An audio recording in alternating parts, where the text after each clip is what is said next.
the flooding situation, and the Edo-Guba Peace Accord. Yet again, our people in large numbers across the Federation have become victims of another flooding disaster. Yes. Devastating. The worst being in Maiduguri, where about 1 million people have been displaced and over 400,000 are now in IDP camps. We extend commiserations to the victims across the country, hoping and praying for a quick recovery and a quick restoration for them. On a visit to assess the extent of damage, the Vice President, Senator Kashim Shettima, observed, and I quote him now, that Nigeria's vulnerability to flood disasters have been highlighted time and again, as witnessed during the devastating floods of 2012, 2018, and 2020. End of quote. Yes. The Vice President is right. And now we must rise up to confront those problems once and for all, so that we can spare our people this recurring ritual of death, destruction, and despair. It is worrying, however, that according to what the Arewa Consultative Forum are alleging, the Maiduguri flooding disaster was due to negligence, poor enforcement of building codes, and a lack of regulatory oversight, especially regarding the breach of the Halau Dam. Now, such acts, if actually established, ought to be punished, and public examples made of those who neglected their responsibilities. That's critical. When we hear tales of agony and stories of despair by the victims of this flood disaster, including people who have had to be subjected to living conditions that is not fitting for human beings, we all must share in the despondency. We should also begin to develop a national flooding insurance policy that will protect individuals, institutions, equipments, properties, and all kinds of valuables when we have this kind of overwhelming flooding disaster. A good thing we have had of a comprehensive federal government roadmap to address the challenges of flooding headlong, as the Vice President announced recently. Now, state governments, private sector, and all others should all rise to the occasion, especially regarding the idea of a national flooding insurance policy, and that it is done according to the best global practices, so that there can be significant help that will reduce the economic and the social impact of flooding disasters. NEMA, their state counterparts, the National Insurance Commission, alongside insurance experts and operators, must work in tandem together and make this national flooding insurance policy idea happen. The humongous extent of damage compels it. Let us not succumb to a regular ritual where we commiserate and then do nothing but wait for the next flooding disaster. Don't let's wait again. Now, in the meantime, we must commend the Nigerian military for their role, especially in the evacuation of over 20,000 people, especially in Borno, and the overall recovery efforts. Also, the federal government has announced financial and other needed resources to the states that have been affected by the flooding. Having said that, there are still reports of inadequate relief, inadequate provision of materials in some of the IDP camps, and we ask that such circumstances be urgently redressed. Once again, we share in the grief of the flooding victims across the country, and we pray for their well-being going forward. And finally, on the Edo Peace Accord stalemate, we all know the General Abdulsalami Abubakar National Peace Committee is a noble effort. But their work hit a bump this week, a few days ago, in Edo State, when the PDP, led by Governor Obaseki himself, refused to sign the peace accord for the Guba elections coming up next week. The PDP is accusing the Inspector General of Police of arresting important party members in what they say is an attempt to frustrate the PDP in the election. Now, the Inspector General of Police has come out to say that the arrests are in connection with the murder of a Nigerian police officer that happened in Benin Airport sometimes in July. Now, so as to follow due process and dispel reasonable suspicion in this matter, it is advisable that the police should charge the suspects, those who have been arrested, to court in good time, so that a judge and the court can be the one to determine the fate of the suspects, whether they should stay in detention or go on bail. Without doing that, the police will continue to run the risk of being perceived as biased in next week's elections in Edo State. Also, the National Peace Committee should take more interest in ensuring that this kind of matter is handled in accordance to the rule of law, not the rule of the police. And there you have it.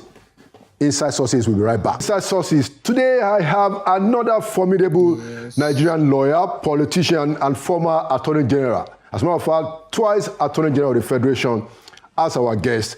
I'd like to welcome to Inside Sources Chief Kanu Agabi. Chief Agabi, you're welcome to Inside Sources, sir. Thank you very much. And thank you for coming. Thank you. So I wanted to open it this way to say that what kind of future, I mean, you have served at the highest level, you know, Attorney General and also Minister for Studied Minerals, and also you also manage issues of ethics and governance. What kind of future do you think Nigeria is heading to if you look at where we are today? Where are we heading to?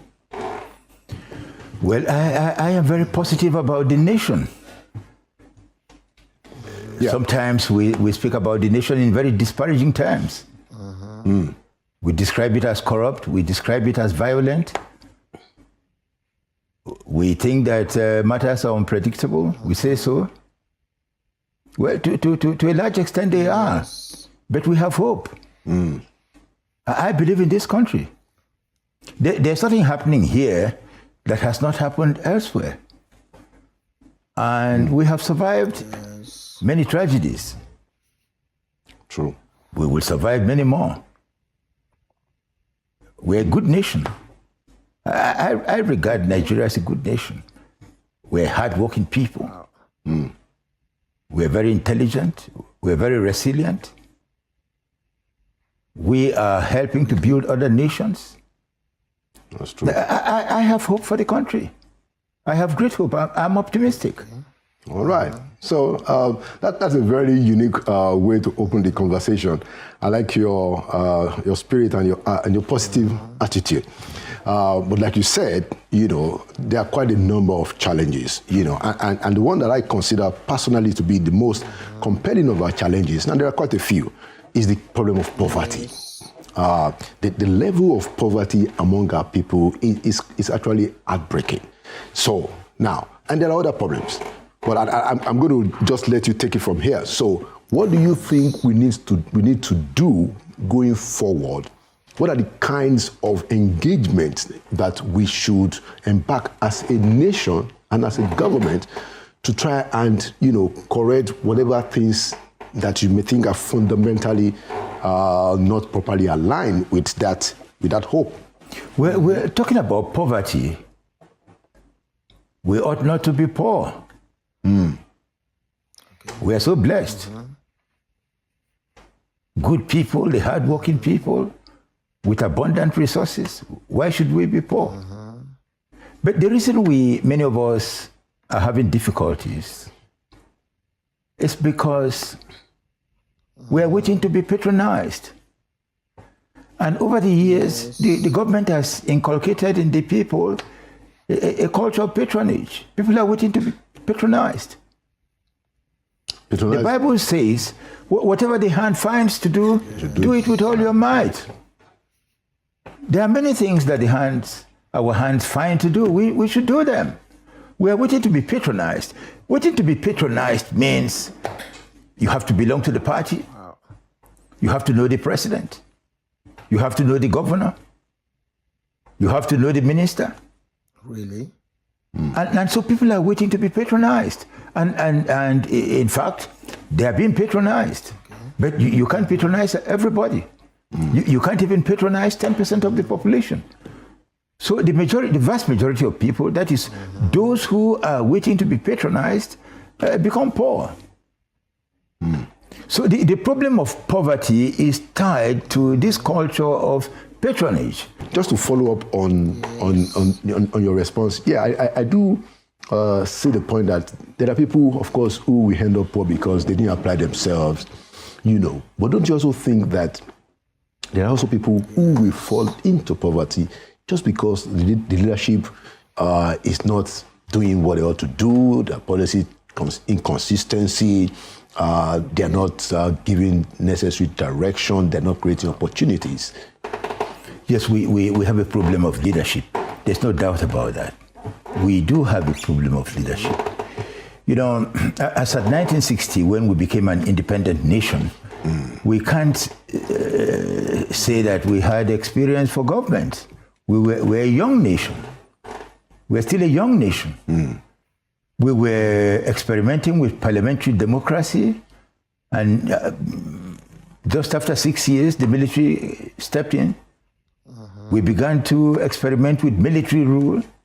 Yes. And after a number of years, we entered the presidential system. So it's been one experiment after another. We really can't say that we have all the experience we need for good governance. Secondly, there was a war. Okay. Yeah. At the time of the outbreak of that war, the nation was already having manpower problems. The manpower problems of the nation were compounded by the war. During the war, we created 12 states out of the existing 4. Existing 4 regions then? Yes. And the creation of those 12 states gave rise to tremendous manpower needs. The needs that arose were met by the appointment of unqualified people. Yes. The appointment of unqualified people into high offices came with the war, came with the creation of states. We went from 12 states to 36. We have 36 states. No. Where originally we had 4. We have 774 local governments and area councils. Okay. Each time we multiply the manpower needs of the nation, we meet those needs by the appointment into high offices of people who are not exactly qualified. Secondly, the boundaries of the states became rigid. No matter how qualified you are, you cannot find employment in states other than your own. So this has compounded our manpower needs. This has made us very inefficient. This has given rise to leadership problems. Yes, so there is a problem of leadership. When the nation is branded as corrupt, the root of it actually is the appointment of unqualified people. Yes. If a man doesn't know that 2 plus 2 is 4, and he tells you it's 5, you might think that answer is owed to corruption, whereas it's owed to ignorance. So we do have a problem of leadership. We have a problem of leadership because we have problems with the elections. We do have problems with the elections. If anybody tells you that we don't have problems with the elections, please don't believe it. The Independent National Electoral Commission is a very small institution. It is. Now, if those who go into an election go determined to rig, to manipulate the process, there is very little that INEC can do. So we have problems of leadership, we have problems of qualification of those who hold high office. We have many problems. There's no doubt about that. Okay, and the whole idea of having a conversation with people like you is to see, all right, so what kind of reforms will you advocate? And I imagine that there are quite a lot of sectoral reforms that we might talk about. But from your own perspective, based on your own experience, based on your knowledge, what are the major reforms that we ought to pursue, both as a government and as a people? Well, let me say that the problem is not with the laws, because we are ever making new laws. We are ever amending the laws. If you look at the Constitution, between 1999 and now, we have amended the Constitution so much. Yes. We have. The problem is not with the laws. The laws are not self-enforcing. The laws need good people to enforce them. However good the laws are, they don't enforce themselves. They need good people to enforce them. So we shouldn't go on thinking that the problem is with the laws, because this question is ever recurring. What are the reforms? What are the reforms? What are the reforms? We need to reform ourselves. That's what I said, as a nation and as a people. Yeah, as a nation, we should correct ourselves. We should be God-fearing. Really? We should try to do the correct things. We shouldn't be waiting to be corrected. Too many of us are waiting to be corrected. By who? You know, it is said that dictatorship never takes root in a nation until corruption has permeated every department of it. So we reached that point. We reached the point at which the driver was corrupt, the mechanic was corrupt, the cook in the kitchen was corrupt, the steward was corrupt, the minister was corrupt, the governor was corrupt, and then dictatorship took root. So we are all implicated, and we must correct ourselves. Yes. We should. If we keep thinking that it's a matter of reforms, who is going to bear the cart? After you make the laws, who is going to implement it? The laws don't implement themselves. They need good people to implement them. And as a people, each and every one of us, must cultivate a patriotic spirit. Love the nation. Don't dismiss it as an artificial creation. We do. We dismiss the nation as an artificial creation. We despise it. We stigmatize it. We call it all sorts of names. It was put together by the British for administrative reasons. There is not a single nation on earth that is not artificial. All nations are artificial. So let us cultivate a patriotic spirit. Okay. Yes. Yeah. Well, so you actually open a very wide vista. So we can talk about the fact that we haven't seen ourselves as a nation and all of that. And I hope we can get to that. But I wanted to also ask you that, so when we talk about the reforms, and of course I said government and as a government and as a people, your response clearly talked about the fact that, as a people, we have to make up our minds to do these things right.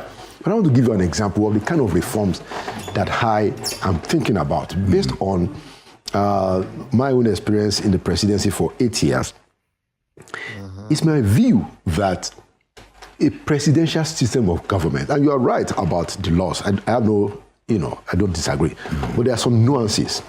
Now, so my view is that a presidential system allows us to have, as a leader in the government, somebody who wouldn't necessarily make himself accountable. So in the presidential system of government, you don't have to come out to engage. Nothing compels you, even in your official duties, except you are just that kind of a person to engage the people to be accountable. Compared to a parliamentary system, and I'm not stuck on the system itself, but what happens under it. Under a parliamentary system, the leader of government is the prime minister. The prime minister doesn't have the kind of cover that a president in Nigeria today has. The president can sit in Aso Rock and doesn't have to answer anybody's questions. He can leave them as open as that. At best, he will ask his aides or ministers to go and deal with them. But in the parliamentary system, the parliament is in the open. There will be at least once a week question time. Your peers, on the other hand, leader of opposition, will challenge you openly. And as a question of your official duties, you will have to respond. Okay? I think things like that can help us to nudge our leaders towards more transparency and accountability. Sir, what do you say? Well, why did we adopt a presidential system? It was deliberate. It was not accidental. We chose a presidential system of government vesting all power in one person. Because that's what the presidential system is about. Yeah. It is about vesting all power in one person. It is actually a dictatorship under the Constitution. It is a dictatorship. You are quite right in saying, look, the president can sit in his bedroom and dictate. Yeah. That's the power he has. The guy will decide when to come to work. Exactly. Now, why did we choose that system? We chose that system because that is the system that a nation chooses, vesting all power in one person so that he can use that power to bind the nation together. That doesn't happen. Yes, a nation adopts a presidential system when there are divisive tendencies in the nation, when that nation is atomistic, when there are tendencies towards division, when it is not united. Really? So the essence of the presidential system is to vest power so that that power can be used to bind the people. Now, when it is not used, or when it is wrongly used, it then begins to divide the nation. And the question that you can ask yourself is whether in all our experience we have used all this dictatorial power to bind the nation together. Well, for the most part, what we have seen, taking it from your comments, is that we haven't used the presidential system to create a national sense. At least we haven't used it successfully. But also, the presidential system has also been extremely expensive and continues to be expensive, even at a time when we have very dire financial constraints, when there is serious hardship in the land. It is, and it ought not to be. Government ought not to be so big. Look, how many ministers of education do we have all over the country? How many ministries of health? How many houses of assembly? The National Assembly, the Senate. The House of Reps. Government is so big. Government is so expensive. And government is lacking in experience, which makes it even more expensive. It is true that we're lacking in experience. To say, for instance, that our legislators don't have all the experience that they need, it's not to derogate from them. It's correct. The legislature is new. Well, nice. The executive is also, to a large extent, new. 25 years already, sir. Yes. The one, no, 25 years is nothing. I can tell you. Okay. Yes, because they come and go. If you go and investigate now, you find that many legislators are manipulated out. Yeah, but as soon as they gain some experience, by their governors. Somebody who doesn't like them throws them out. So you find a new body of legislators every time. It's interesting. And of course, when you look at our retired officers, nobody's using them. Yes. Who are the councillors? Who are the chairmen of council? Who are the legislators? We are not falling back on retired people. Who have experience. Yes, we have retired generals, retired permanent secretaries, people with a lot of experience that nobody reckons with. The nation must begin to look at using people who have some experience. But the reason nobody is using them is because we want to appoint into high offices people who can return us when the need arises. Interesting. All right. So, because I want us to talk about, the judiciary. Yes. You are a senior advocate of Nigeria, two-time Attorney General. So what kind of judicial reform, do you subscribe to the idea of judicial reforms. Yes. Look, if I were to put the question to you, Yes. because if you think that there should be judicial reforms, you must know what kind of reforms you have in mind. Yes. Look, we have everything in place. Our procedures are right. Yes. Our procedures conform with the procedures of other nations. The laws we are implementing are the same laws that other nations are implementing. Everything is right. Okay. But the problem is that our courts are congested. We keep talking of reforming the judiciary. We keep attacking the judges. We stigmatize them. We abuse them. We insult them. But the truth is this, and I can tell you this. I've been a lawyer for 52 years. Wow. And I work in the courts. So I know the judges. I can tell you that we have very good judges. That doesn't mean that every judge is perfect. It doesn't mean that the judiciary is perfect. The judiciary is not perfect, but it is the best arm of government. The judiciary is better than the legislature, and it is better than the executive. Why do you say so? It is correct, because I work there. I've been in the executive. I was a senator. Right. Yes, the judiciary is the best arm of government. The problem is this, and people don't know this. The judges work so hard. Do you know anybody who works harder than the judges? Do you go to court? Really? Well, go to court and see. On a judge's list, maybe 30, 40 cases a day. How can he cope? How can he do 30 or 40 cases a day? How can he? Not just the judges, even the law enforcement institutions, they are overworked. They are founded on the premise that the work that they will have to do will be limited. If it becomes unlimited, they cannot cope. And as long as they go on struggling with that system, they become indifferent.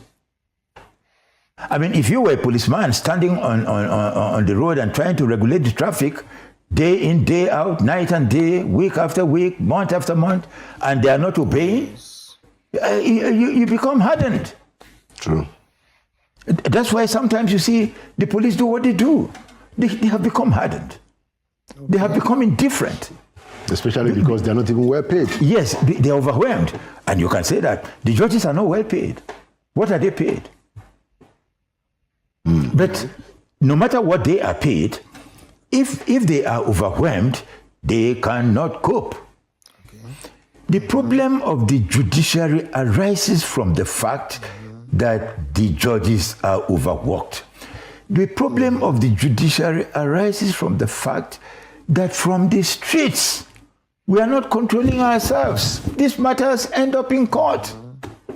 So we must, the most I can say is appoint more magistrates, appoint more judges, increase the jurisdiction of the magistrates, appoint more judges. I don't want to say set up more prisons. Are we going to turn the nation into one vast prison? Are we going to have courts on every street? We must control ourselves. We are not controlling ourselves. You know, it's very easy to control other people or to criticize and condemn other people. But as a nation, we must begin to control ourselves. Well, you know, I mean, so you subscribe to the idea that the judiciary is congested, and an important reform would be to resolve the congestion in the courts. Yes, by correcting ourselves. By correcting ourselves so that we don't have too many cases going into the courts. Take the elections, for instance. Okay. Do you know what percentage of elections are challenged? Yes. Yeah, pretty high. Very, very high. Why? Because the elections come under justifiable suspicion. They do. Those who suspect the elections are justified. But if we reach a point at which the elections are not open to the kind of criticism or suspicion to which they have been subjected, then of course you can free up the... Yes, they will free up the courts. Yeah, but you see, I mean, Chief, I really appreciate your perspective However, I think it's important that we also invest time in the specific things that has to happen because, just like you said, somebody has to bear the cat. Something has to be done to recalibrate. I can give you an example. Education.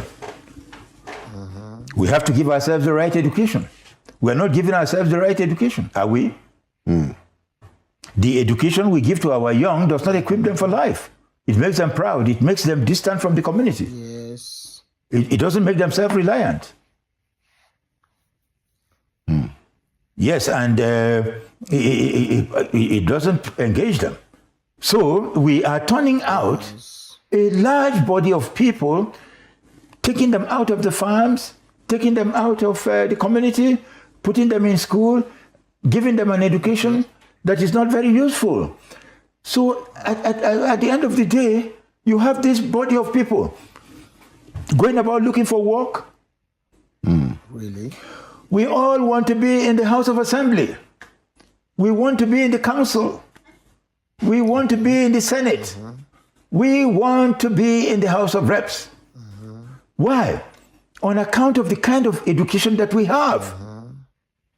We have a superiority complex. We feel that by virtue of the education that we have, we ought not to go to the farms. And it started during the war, when people were called from their farms and made civil servants. So when you keep saying the reforms, these are the reforms. Give the people the right education.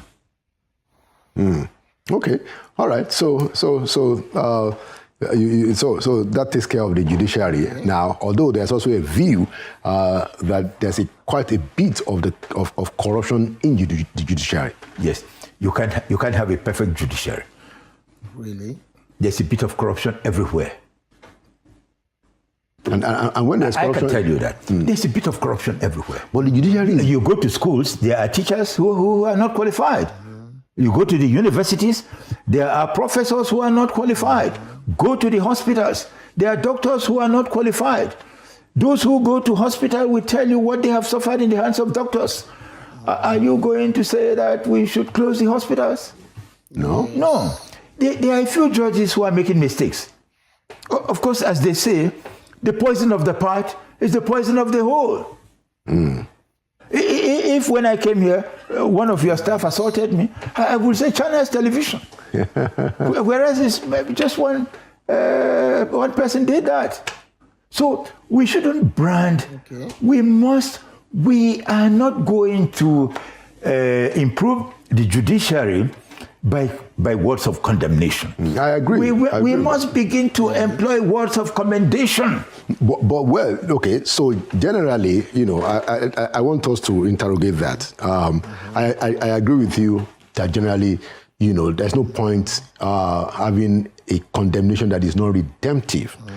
I think what is useful is to have some redemptive criticism. Yes. Because, if you say condemnation here and then commendation, well, if things are not working well, don't commend because it's not working well. Don't commend, otherwise it serves no purpose. So the question is that what kind of redemptive commendation should we... let me give you an example of unredemptive condemnation. For instance, the law is what the judges say it is. The law is not what you say it is. The law is not what I say it is. Yeah, because that's their responsibility. Yes, the law is what the judges say it is. And that is what makes for certainty. Now, when they pronounce on the law, and we don't agree with it, and we attribute to them all sorts of false motives, that's not right. Do you think that we should have a situation where we should have people going to the Supreme Court without necessarily being a judge? I agree with that. You can. I mean, why not? I've never been a judge. If you appointed me to the Supreme Court, I'll be very happy. Even though I'm very old now. I can't go there. But there are many lawyers who can competently serve on the Supreme Court bench. Yes, who can serve in the Court of Appeal. Yeah, but the judges, the Chief Justices that we have had, they have resisted that actively, including the last Chief Justice, Justice Ariwola. They actually resisted it. Well, I mean, they must have good reasons for doing so. But I'm giving you my perspective. Yeah, I believe that the judges were themselves lawyers. They became judges. I'm a lawyer. If I were not of this age, I would gladly be a judge. So it will be resisted, and we have to convince them. Very, very, very, very good. And let's move away from the judiciary, because there are quite a lot of issues that we want to benefit from you being an elder statesman. Now, I have observed that you are not very. Your view about reforms are quite unique, which I find a very good perspective. But in terms of our politics, okay. Now, I think you've made the point, or you implied it, in our informal discussion that look, the democracy itself is connected to the politics. Okay. So we have a situation today in the country where the political parties don't represent democratic norms. I think when you are talking about the fact that democracy is becoming, we are getting to a point that everybody is corrupt and it's becoming a dictatorship. Okay. Is it part of the problem, in your view, that the way the political parties are being managed is a factor in the what seems to be the stunted growth of our democracy today? Yes, you see, we have a misconception of politics. We have a misconception of democracy. As at 1999, when we instituted civil rule, the pendulum moved from one extreme of dictatorship. We were a dictatorship. It moved to the other extreme of liberalism. People felt that we are now free. We can do what we like. That is our misconception of politics. That is our misconception of democracy. We believe that in politics, good and bad are equal. They are not. We believe that the end justifies the means. If you can get away with it, you can take it illicitly now and negotiate later. That is it. The political parties are not democratic institutions. Yes. They don't comply with their own rules. I think so. I think they know, yeah. They make peace and compromise. So as long as that is happening at the party level, what do you expect? The end product will be precisely the kind of problems that we're now having. Primaries are rigged at the party level. Are they not? Oh, yes. They are. Everybody knows. The exceptions are when they are not rigged. Okay. So when you do that, I mean, giving it a spiritual dimension, forgive me, but giving it a spiritual dimension. Yes. When you have stolen the office that you are holding, do you expect God to partner with you in it? No. Can you pray over that office? No. Can you? No. You can't. Except there is a redemption. Can you use it to do any good? You can't. No, you can't. So that's the problem. St. Paul said, I am an apostle of Jesus Christ by the grace of God. Whatever office you hold, you must be able to say the same thing. You must be able to say, I am a governor by the grace of God. Yeah. I am a senator by the grace of God. If you can't say that, your prayer in calling upon the Lord to join you in that office is an abomination. Wow, that's a very strong point. No, but it is. But you're right, and I agree with you. And that's why I'm trying to So reform the parties. Try to find some kind of. So how do we fix all of this? Time. Time. You need time. It cannot be done overnight. I can tell you this. Are we moving towards it? Well, with time, why not? If you remember the incident involving the Jews in the wilderness, the Lord himself said, you have a slave mentality. Those of you who came out of Egypt. And you can't enter the promised land with this mentality. Right. Therefore, you will wander here for 40 years until each and every one of you dies. So I hope that's not the judgment of Nigeria. No, it's not a judgment of the country. No, I'm but just the saying, truth yeah. is this. Yeah. We have a false mentality. Again, taking an instance from the Bible, Moses said to the Jews, he said, look, you are coming from Egypt. Your leaders are not to take you back there. Whether it is for love of more wives or more horses or more houses, you are not to go back that way. We are coming from colonialism, but our leaders are taking us back for love of more houses or more horses or more wives, more money. Money is everything, and life is nothing. Yes. That's where we are. Sad. Yes? Do you know anybody who is happy? Well, we have to make ourselves happy even in the circumstances. Yes. So, moving along. So, Chief Hanyanku is the chair of the Patriots Club. Been known for quite a while, and recently they met President Bola Ahmed Tinubu and came up with the idea of, hey, look, let's have a constituent assembly, that we develop a new constitution, and let that draft constitution be subjected to a referendum where people can vote up or down. What do you think about that? Well, I am a member of the Patriots. And this question that you have asked me embarrasses me, because I'm a member of the Patriots. I was in the delegation that went to see The president. the president. And I have to ask the Patriots to forgive me for the answer that I am going to give you now. Well, as a body, the Patriots are entitled to that view. Yeah. As an individual, I believe that we have a constitution. We cannot proceed on the premise that we don't have a constitution. If you proceed on the premise that we don't have a constitution, the presidency becomes illegitimate, National Assembly becomes illegitimate, the states become illegitimate, the nation falls into anarchy immediately, because we all derive our offices From the constitution. from the Constitution. So we have a constitution. It may not be good enough. It provides a mechanism for its own correction. We should correct it.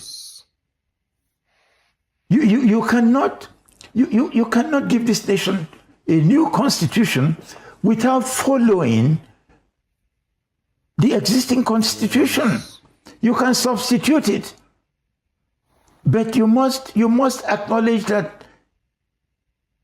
Okay, we approached the president and we said, look, help us to have a new constitution, which we can submit to a referendum.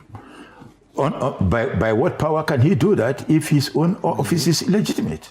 Permit me to interrupt here, just so you can address it in a broader sense that I want to present.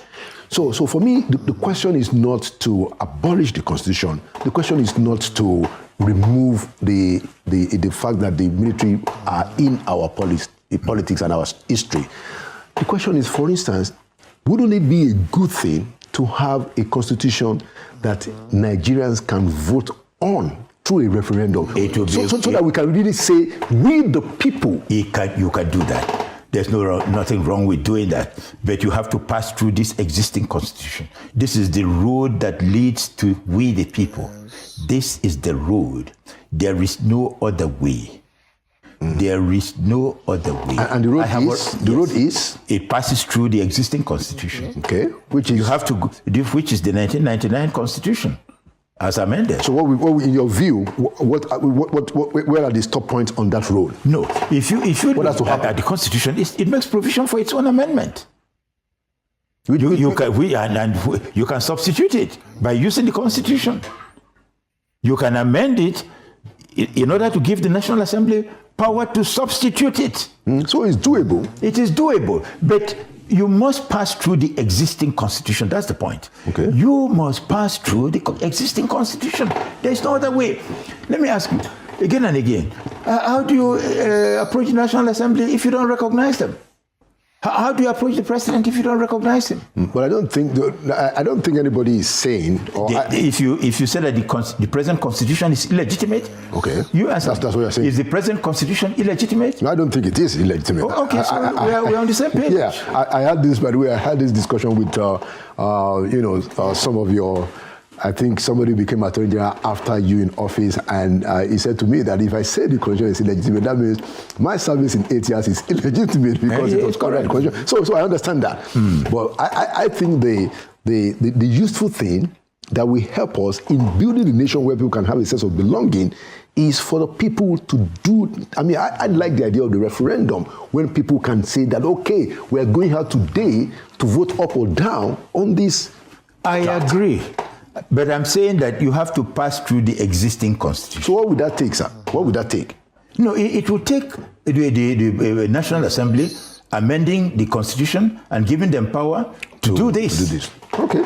And you believe it has to be a process of law. And you believe that it can be done, don't you? It can be done. Okay. It can be done, but the mechanism is the constitution, the existing constitution is itself. Mechanism. Okay. It provides for its own correction. Okay. It provides for its own substitution.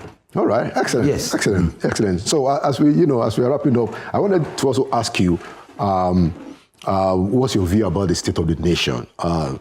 So we have a new president, well, not as new anymore, I think about 14 or 15 months in office now, dealing with some of the issues clearly that have been there even before him. So I'm not one to blame him entirely. But of course, now the buck stops at his desk. How will you assess the current president's job so far? If you send an angel of God to rule this nation and we don't cooperate with him, he's going to fail. We must cooperate with the president. He is the president. We must cooperate with him. If we cooperate with him, he will succeed.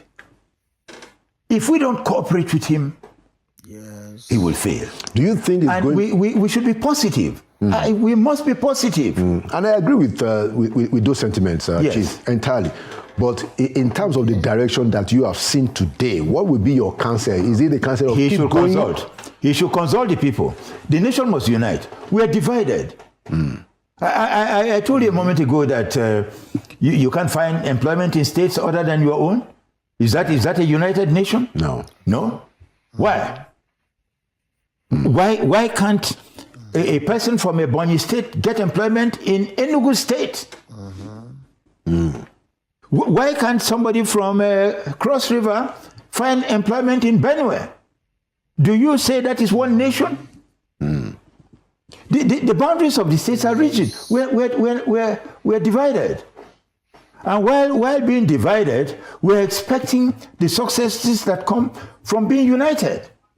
Okay, very, very. I mean, Chief, I agree with you entirely. But let's take it to another angle.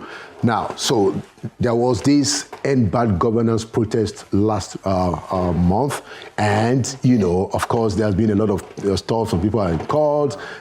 Some people say that, is the government against dissent? What's your view about the protest and the way the administration has managed it? Yes, the people are entitled to protest. They are. That is why in the Constitution, the opposition is instituted. The opposition is instituted by the Constitution.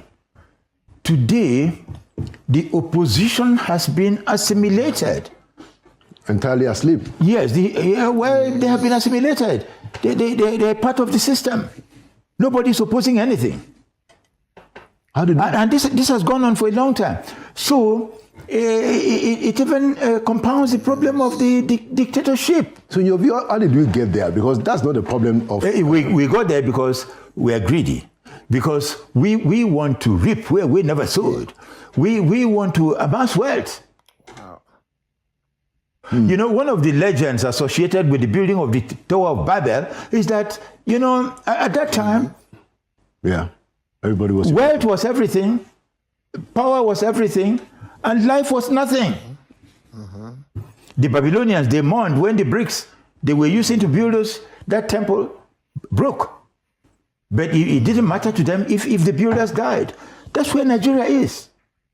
Wealth is everything. Power is everything. Life is nothing. We must agree that it is so. We have to do something about it. We must correct ourselves. I expect each and every one of us to correct himself or herself. That is not like... If we do, there will be a limit to the harm that Tinubu can do, if he can do any harm. Chief, Yes? Let's interrogate that very quickly. I don't think that, and you are unheard of, please correct me on this. I don't think that it is possible for people to self-correct because by nature, we test the limits. So I get a car, I get on the road, I'm speeding. I love the car, oh, this car is great, it's good. It is the speed limit that tells me you can't go this far. And I know that if I'm caught, I'm going to get a ticket. So because of the fear of that ticket, I moderate myself. So sir, the idea of people correcting themselves is very laudable. That is why I told you. It's not going to happen, sir. No, but that's why I told you that the machinery is overwhelmed. There's a single policeman standing there to regulate traffic. We come and pass, 100 vehicles. What can he do? We must correct ourselves. If we don't, of course, the leadership should. And don't you think that it should start with the leadership? It should. And that is why we must take whatever trouble is entailed to elect the leadership that we can control. Okay, sir. Thank you so much. Final question, insecurity and the problem of the economy.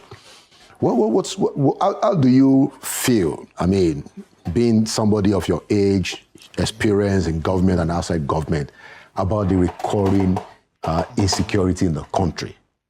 And then what will you recommend to government that they can do to ameliorate the hardship in the land? Self-reliance. We must have a self-reliant nation. We must shut the borders. We must produce by ourselves the things that we need. We must encourage Nigerians who have monies abroad to bring it back. You see, today we put the emphasis on corruption. And all these institutions fighting corruption, they have instilled fear in the people. People are afraid. People are buying dollars and keeping it in their houses. They are taking their monies and keeping it abroad. These things are compounding the problems of the nation. So we must fight corruption in such a way that we don't destroy the nation in the process. Yes, look, Nigerians are not using the banks. Why? They are afraid of EFCC. They are afraid of ICPC. They are afraid of NFIU. They are afraid of SSS. So we must find a way of fighting corruption. They say it is the sick blood that transports the drug. We are overwhelmed by corruption. We must find a way of using it to move forward. Yeah, so don't you think that people should be afraid of the law enforcement agencies? They should. But the law enforcement agents, what about colonialism? What was colonialism? Was that not corruption? Yes. What about slavery? Was that not corruption? What about feudalism? Was that not corruption? Yes. All that was corruption. But those nations, is it not corruption when the nations of the world allow you to take your own money and keep it there and lend it back to you? We must find a way of resolving that. I'm not advocating corruption, no. But since we have that problem, we must find a solution. We have hundreds of billions of dollars abroad. Bring it back. Bring it back by all means. By all means, okay. If you were in power, wouldn't you bring it back? Absolutely, and I agree with that. Final question on the insecurity. Are you embarrassed with the problem of recurrent insecurity in the country? What's your view?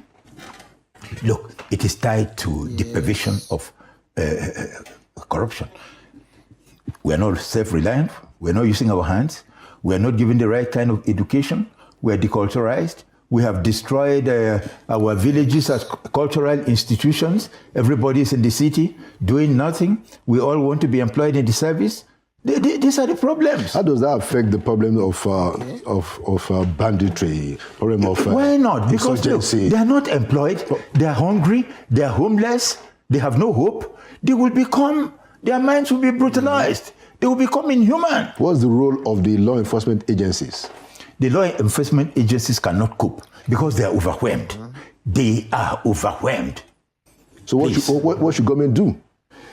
Government should, I keep repeating it, we must make the nation self-reliant. We must give the right kind of education. Specifically for the security. Please, I beg you. All right, sir. These are the reasons why we have insecurity. Yes. Those are the long-term Do you have children? Yes. Do you educate them? Yes, sir. If you don't, do you expect them not to be lawless? Yeah, but I see your point, sir, and I don't disagree. My point is that's the problem. We must educate the nation. If you don't, we must have the right elections. My view, sir. With due respect. If you don't have the right elections and you think that nevertheless there will be security, there will be no security. Because in the process of rigging the election, you deculturize the people. You institute a culture of immorality. The young people who help you to rig it will themselves be learning from it. All right. Because you are thinking that there is a ready-made solution that we can begin to apply. No, there is no ready-made solution. The shortcut eventually turns out to be the longest route. We must start. Okay. Thank you. All right, sir. Thank you so much, Chief Kanu Habib, for your very, very unique perspective and your elderly wisdom. Well, forgive me if I said the wrong things. No, nobody likes to talk about these things. No. I don't. I think you quite you have enriched the conversation by your perspectives. Clearly, and I'm grateful for that. And I think it advances the cause of good governance and our cause as a people. Many of the things that you said addresses the people, and it's very, very useful. Once again, thank you for coming. Thank you very, very much. I'm highly honored. All right, thank you. I'm grateful. Thank you, sir.